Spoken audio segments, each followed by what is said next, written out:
దక్షిణ భారతదేశంలోనే వేల సంవత్సరాల ప్రాచీన చరిత్ర కలిగినటువంటి పర్యాటక ప్రాంతం అమరావతి. ఈ ప్రాంతానికి ఎంతో ఘన చరిత్ర ఉంది. ఈ ప్రాంతం కేంద్రంగా శాతవాహనులు, పల్లవులు, చోళులు, కాకతీయులు, విజయనగర రాజులు పరిపాలన చేశారు. ఇక దేశంలోనే పంచారామంలో ఒకటైనటువంటి గొప్ప శైవక్షేత్రం ఈ అమరావతిలో ఉంది. ఈ అమరావతి నగరానికి అనుబంధంగా చుట్టుపక్కల ఉన్నటువంటి గ్రామాలు, వాటి యొక్క పేర్లు నేటికి సజీవంగానే ఉన్నాయని చెప్పాలి. ఉదాహరణకి తుళ్ళూరు ప్రాంతం అనగానే అందరికీ గుర్తొచ్చేది విజయనగర పరిపాలన.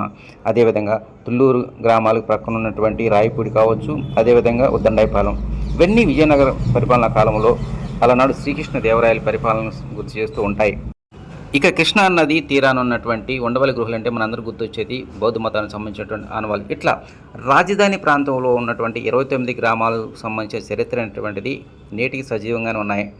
ఇక అమరావతి రాజధానిలో ఉన్నటువంటి ఎలగపూడి, మందడం గ్రామాల మధ్య ఎంతో కీలకమైనటువంటి కాకతీయ కాలం నాటి వీరవనిత రాణి రుద్రమ్మదేవి చరిత్రను గుర్తు చేసేటువంటి మాల్కాపురం శిలాశాసనం. ఇది ఎంతో విశిష్టత కలిగినటువంటి శిలాస్తంభం అని చెప్తారు.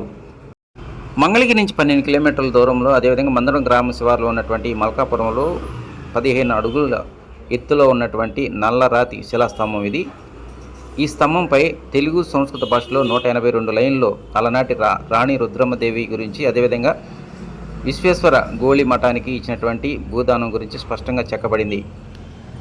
15 అడుగుల ఎత్తులో ఉన్నటువంటి ఈ నల్లరాతి ఏకశిలా స్తంభంపై ఏర్పాటు చేసినటువంటి నంది విగ్రహం మాత్రం ఓ ప్రత్యేక ఆకర్షణగా చెప్పుకోవచ్చు. అమరావతి నగర ప్రాంతంలో ఉన్నటువంటి ఇలాంటి వారసత్వ కట్టడాలను పరిరక్షించుకోవాల్సిన బాధ్యత మనందరిపైన ఉంది అనే అంశంపై రాష్ట్ర ప్రభుత్వం దృష్టి సారించింది. భవిష్యత్తులో ఇలాంటి కట్టడాలు ఎక్కడెక్కడ ఉన్నాయి గుర్తించి వాటి పరిరక్షణ కోసం ప్రత్యేకమైన చర్యలు తీసుకోవడానికి అధికారులు ఇప్పటికే సిద్ధమయ్యారు.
ఈ కోనేరని ఇది చేసేవాళ్ళు చెరువు.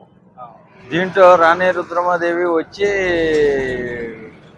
స్నానం చేసి కొబ్బరికాయ అది కొట్టి ఆడికి బయలుదేరాలన్నా ఏడ నుంచి కొబ్బరికాయ కొట్టి బయలుదేరేది, బయటికి ఆడికి పోవాలని అని చెప్తా ఉండేవాళ్ళు మా పెద్దలు.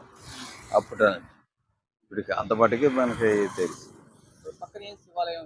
అది పక్కన ఏం లేదు. ఇప్పుడు మనకి ఇక్కడ శివాలయం, దాన్ని అమరావతిని దేవుడు ఎప్పుడైతే తీసుకెళ్లారో అక్కడ పుట్ట వేల్సింది, దాన్ని శివాలయంగా ఇచ్చేసారు. ఆ పుట్టను తీసి ఇప్పుడు మళ్ళీ శివలింగాన్ని ప్రతిష్ఠించారు. శివలింగం ఉంది, దానికి పూజలు చేస్తున్నారు. దానికి ఎదురు నంది బొమ్మ ఉంది, అది శిలాశాసనం. ఇప్పుడు రుద్రమదేవి కను ఈ అంటే ఇక్కడ నుంచి ఆ మంగళగిరి నరసింహస్వామి గుళ్ళోకి సొరంగం ఉందంట. సొరంగం ఇక్కడ నుంచి దేవతలు ఇక్కడ ఈ దీపారాధన నది నైవేద్యం పెట్టి ఇక్కడ నుంచి మళ్ళీ పోయి నరసింహస్వామి గుళ్ళో ఆడ ఇచ్చేసేవాళ్ళు అంట. ఇప్పుడు ఈ రాతి శిల అనేది